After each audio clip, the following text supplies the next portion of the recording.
মুকেশ আম্বানির ছেলের বিয়ের জন্য নাকি জিও রিচার্জের দাম বেড়ে গেছে, সত্যি কি তাই? যদিও মুকেশ আম্বানি যেভাবে পৃথিবীর দীর্ঘতম বিয়ে উদযাপন করছেন তাতে করে এটা ভাবাটাই স্বাভাবিক, কিন্তু তাই যদি হবে তাহলে ভিআই আর এয়ারটেলেরও দাম বাড়লো কি করে? তাদেরও কি বাড়িতে কারোর বিয়ে লেগেছে? এটা জানবার জন্য আমি একটু রিসার্চ করে যেটা জানতে পারলাম যে ভোটের আগে থেকেই এটা প্ল্যান করা ছিল যে ভোটের রেজাল্ট বেরোনোর পর পরই দাম বাড়বে। অবশেষে দাম বেড়েই গেছে। তো এখন সরকার কি বলছে? সরকার কিন্তু এ বিষয়ে কোনো হস্তক্ষেপই করতে চাইছে না। তাদের মতে এটা কোনো ক্রিটিক্যাল বিষয় নয়, 3 বছর পর দাম বেড়েছে।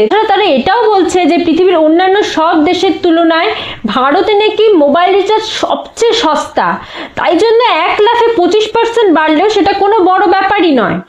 তাহলে এখন কাকে দায়ী করব?